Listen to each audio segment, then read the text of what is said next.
بسم اللہ الرحمن الرحیم۔ محترم ناظرین و سامعین، السلام علیکم ورحمۃ اللہ وبرکاتہ۔ سردی کی ٹھنڈی رات میں نماز تہجد پڑھنے کا ثواب۔ محترم ناظرین، سردی ہو یا گرمی، انسان صحت مند ہو یا بیمار، نماز کسی صورت بھی معاف نہیں ہے۔ بات جب ہو سردی کی یا گرمی کی، اس وقت اللہ کا حکم بجا لانا اللہ کو بے حد پسند ہے۔ ذرا اس بات کو سوچیں کہ انسان کا تھکاوٹ سے برا حال ہو، سردی کا موسم ہو، رضائی اور کمبل میں لیٹا ہوا ہو، سردی سے تھر تھر کانپ رہا ہو، اور پھر اللہ کی پکار یعنی اذان کی آواز سن کر گرم لحاف اور گرم کمبل چھوڑ کر وہ انسان سخت سردی میں ٹھنڈے پانی سے وضو کرے۔ ٹھنڈے پانی اور سردی کی وجہ سے جسم کے رونگٹے کھڑے ہو جائیں، سردی سے جسم کانپ رہا ہو، سردی ایسی ہو کہ دانت بج رہے ہوں، پھر بھی انسان اللہ کی رضا اور ثواب کی نیت سے وضو کرے اور پھر سردی کو برداشت کر کے نماز ادا کرے، تو خود سوچیں کہ اللہ پاک اس انسان کو کتنے انعامات سے نوازیں گے۔ محترم ناظرین، تہجد بہت ہی افضل اور اعلیٰ نماز ہے۔ 5 وقت کی نماز کے بعد نماز تہجد پڑھنا افضل ہے۔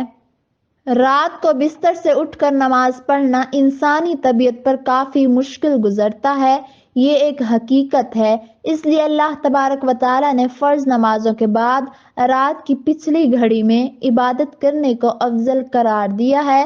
تنہائی میں پڑھی جانے والی یہ نماز اللہ تبارک و تعالیٰ سے مناجات اور ملاقات کا دروازہ ہے۔ قرآن کریم میں فرض نماز کے بعد جس نماز کی تاکید کی گئی ہے وہ تہجد کی نماز ہے، جو کہ تمام نوافل میں سب سے افضل ہے۔ حضرت ابو ہریرہ رضی اللہ تعالی عنہ سے روایت ہے کہ نبی کریم صلی اللہ علیہ وسلم نے ارشاد فرمایا، فرض نمازوں کے بعد سے افضل نماز رات کی ہے نماز تہجد، جو رات کے آخری حصے میں ادا کی جاتی ہے۔ رسول اللہ صلی اللہ علیہ وسلم کا ارشاد ہے، 2 شخصوں کو دیکھ کر اللہ تعالیٰ ہنس دیتا ہے، ایک وہ شخص جو سرد رات میں اپنے بستر اور لحاف سے اٹھ کر وضو کرتا ہے، پھر جب نماز کے لیے کھڑا ہوتا ہے تو اللہ تعالیٰ فرشتوں سے پوچھتا ہے، میرے بندے کو یہ تکلیف برداشت کرنے پر کس چیز نے ابھارا ہے؟ فرشتے جواب دیتے ہیں کہ یہ بندہ آپ کی رحمت کا امیدوار ہے اور آپ کے عذاب سے خائف ہے۔ اللہ تعالیٰ فرماتا ہے، تم لوگ گواہ رہو، میں نے اس کی امیدیں پوری کر دی اور جس چیز سے خوف کھا رہا ہے اس سے امن دے دیا۔ ناظرین، قرآن پاک میں ارشاد ہے، اے نبی، رات میں تہجد پڑھ، یہ تمہارے لیے نفل ہے۔ یہ نماز گھر اور مسجد دونوں جگہ پڑھی جا سکتی ہے۔ نبی کریم صلی اللہ علیہ وسلم نے تہجد کی نماز میں 2 رکعت بھی پڑھی، 4 بھی، 8 بھی اور 12 رکعت بھی۔ تہجد کے وقت کے بارے میں ہے کہ فرض نماز عشاء پڑھنے کے بعد سو جائیں، پھر شب میں طلوع صبح سے پہلے جس وقت آنکھ کھلے وہی تہجد کا وقت ہے۔ وضو کر کے کم از کم 2 رکعت پڑھ لیں، تہجد ہو گئی، اور سنت 8 رکعت ہیں اور معمول مشائخ 12 رکعت۔ قرات کا اختیار ہے، قرآن پڑھیں جو یاد ہو۔ تہجد کے لیے افضل وقت کون سا ہے؟ حضرت مولانا حسین احمد مدنی رحمۃ اللہ علیہ فرماتے ہیں، صلاۃ تہجد کا وقت عشاء کے بعد سے صبح صادق تک کا ہے۔ حضرت عائشہ رضی اللہ تعالی عنہا سے صحیح میں روایت موجود ہے کہ نبی کریم صلی اللہ علیہ وسلم نے ابتدائی شب میں بھی اور وسط شب میں بھی اور آخر شب میں بھی تہجد پڑھی ہے، مگر آخری ایام میں اور زیادہ تر اخیر شب میں پڑھنا وارد ہے۔ جس قدر بھی رات کا حصہ آتا جاتا ہے، برکات اور رحمتیں زیادہ ہوتی جاتی ہیں اور آخری حصے میں سب حصوں سے زیادہ برکات ہوتی ہیں۔ نماز تہجد کی ہو یا کوئی بھی، اس کی نیت زبان سے الفاظ ادا کرنا ضروری نہیں، بس دل میں نیت کافی ہے کہ تہجد کی نماز ادا کر رہی ہوں۔ نماز تہجد کی کم از کم 2 رکعت ہیں اور زیادہ سے زیادہ 12 رکعت ہیں۔ عشاء کی نماز کے بعد بستر پر سو جائیں اور سو کر رات کے کسی بھی وقت اٹھ کر نماز تہجد پڑھ لیں۔ بہتر وقت نصف شب اور آخر شب ہے۔ تہجد کے لیے اٹھنا یقینی ہو تو آپ عشاء کے وتر چھوڑ سکتے ہیں، اور اگر رات کا اٹھنا یقینی نہ ہو تو وتر نماز عشاء کے ساتھ پڑھ لینا بہتر ہے۔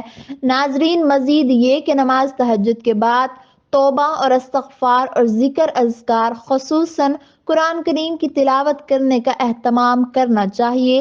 رات کا یہ پہر دعاؤں کی قبولیت اور اللہ تعالیٰ کی رحمتوں اور برکتوں کے نزول کا وقت ہوتا ہے، اس لیے رات کے اس پہر دعائیں مانگنی چاہیے۔ حضرت ابو ہریرہ رضی اللہ تعالیٰ عنہ سے روایت ہے کہ نبی کریم صلی اللہ علیہ وآلہ وسلم نے فرمایا، اللہ تعالیٰ ہر رات جب کہ رات کا آخری 1/3 حصہ باقی رہ جاتا ہے، آسمان دنیا پر اپنی شان کے مطابق نزول فرماتا ہے اور اعلان کرتا ہے کہ ہے کوئی مجھ سے دعا کرنے والا کہ میں اس کی دعا قبول کروں، ہے کوئی مجھ سے مانگنے والا کہ میں اسے نواز دوں، ہے کوئی مجھ سے بخشش طلب کرنے والا کہ میں اس کو بخش دوں۔ نبی کریم صلی اللہ علیہ وآلہ وسلم نے ارشاد فرمایا، بے شک رات میں ایک ایسی گھڑی ہے کہ جس میں مسلمان بندہ جب اللہ تعالیٰ سے دنیا اور آخرت کی کوئی بھلائی مانگتا ہے تو اللہ تعالیٰ اسے وہ بھلائی ضرور عطا فرماتا ہے، اور یہ گھڑی ہر رات میں ہوتی ہے۔ حضرت سیدنا ابو مالک اشعری رضی اللہ تعالیٰ عنہ سے روایت ہے کہ نبی کریم صلی اللہ علیہ وآلہ وسلم نے ارشاد فرمایا کہ بے شک جنت میں کچھ ایسے محلات ہیں کہ جن میں آر پار نظر آتا ہے۔ یہ محلات اللہ تعالیٰ نے ان لوگوں کے لیے تیار کیے ہیں کہ جو محتاجوں کو کھانا کھلاتے ہیں، سلام کو عام کرتے ہیں، اور رات کو جب لوگ سو رہے ہوتے ہیں تو نماز پڑھتے ہیں۔ نبی کریم صلی اللہ علیہ وآلہ وسلم نے صحابہ کرام رضی اللہ تعالی عنہ میں سے کسی کو ارشاد فرمایا، رات کو زیادہ نہ سویا کرو، کیونکہ رات کو زیادہ سونے والا قیامت کے روز نیکیوں کے سلسلے میں فقیر ہوگا۔ ناظرین، تہجد کی نماز بہت ہی قیمتی اور افضل نماز ہے کہ جب لوگ غفلت کی نیند سو رہے ہوتے ہیں اور غفلت کا ماحول ہوتا ہے اور نفس بھی کسی طرح بستر چھوڑنے پر راضی نہیں ہوتا، تو ایسے میں جب کوئی بندہ اپنی نیند اور آرام کو چھوڑ کر اللہ تعالیٰ کے حضور کھڑا ہوتا ہے تو یہ بندے کی جانب سے بہت بڑی قربانی ہوتی ہے، تو اس کے بدلے میں اللہ تعالیٰ کی مہربانی بھی بہت بڑی ہوتی ہے۔ اللہ تبارک و تعالیٰ کا ارشاد ہے، وہ لوگ راتوں کو اپنے بستروں سے اٹھ کر اپنے رب کو عذاب کے ڈر سے اور ثواب کی امید پر پکارتے رہتے ہیں، یعنی کہ نماز اور ذکر و اذکار اور دعا میں مشغول رہتے ہیں۔ یہ ان کی صفت اور عمل ہے، لیکن جزا اور اجر عمل سے بہت بڑا ہے، جو کہ ایسے لوگوں کے لیے آنکھوں کی ٹھنڈک کا جو سامان خزانہ غیب میں موجود ہے، اس کی کسی شخص کو بھی خبر نہیں۔ یہ ان کو ان کے اعمال کا بدلہ ملے گا جو وہ کیا کرتے تھے۔ آپ صلی اللہ علیہ وآلہ وسلم نے فرمایا، تہجد کے وقت اٹھ کر نماز پڑھنے کی عادت بنا لو، کیونکہ تم سے پہلے جو قومیں تھی جو کہ نیک لوگ تھے، ان کی یہ عادت تھی، یہ تمہیں اللہ کے قریب کرتی ہیں اور گناہوں کو ختم کرتی ہیں، تمہارے گناہوں کا کفارہ ہے، تمہارے جسم کی بیماریوں کو ختم کرتی ہیں۔ حضرت عبداللہ بن سلام رضی اللہ تعالی عنہ سے روایت ہے کہ نبی کریم صلی اللہ علیہ وآلہ وسلم نے ارشاد فرمایا، اے لوگوں، اسلام کو پھیلاؤ، لوگوں کو کھانا کھلاؤ اور راتوں کو ایسے وقت میں نمازیں پڑھو جب کہ لوگ سو رہے ہوں، سلامتی کے ساتھ جنت میں داخل ہو جاؤ گے۔ رات کو اٹھ کر نماز تہجد ادا کرنے سے ویسے تو وہ سارے میڈیکل فوائد انسانی جسم میں ہوتے ہیں جو باقی فرض نمازوں سے ہوتے ہیں۔ جوڑوں کی سوزش، سجدے کی وجہ سے چہرے کے مساموں میں خون کی مزید گردش اور سجدے کی حالت میں دماغ کو زیادہ خون پہنچتا ہے، جو دماغ کو نشو و نما مہیا کرنے کے لیے کارآمد ثابت ہوتا ہے، اور صبح جلدی اٹھنے کی عادت ہو تو انسان صحت مند رہتا ہے، انسان ذہین رہتا ہے۔ ایک وقت تھا کہ جب تہجد نہ پڑھنے پر لوگ رویا کرتے تھے، پھر وقت ایسا آیا کہ تکبیر اولیٰ کے فوت ہونے پر رویا کرتے تھے، لیکن آج وہ وقت آ چکا ہے کہ فرض کی جماعت بھی حاصل نہیں، حتیٰ کہ نماز اگر قضا ہو گئی تو کوئی انسان اس پر غم کرنے والا نظر نہیں آتا۔ آج کا زمانہ فتنے کا زمانہ ہے، فتنے سواری پر سوار ہو کر آ رہے ہیں، اور ہماری یہ حالت ہے کہ ہم پہلے سے کمزور ہوتے چلے جا رہے ہیں۔ نماز بندے کے لیے اللہ تعالیٰ کے قرب کا باعث بنتی ہے۔ اللہ تعالیٰ ہمیں نماز تہجد کی پابندی نصیب فرمائے، آمین ثم آمین۔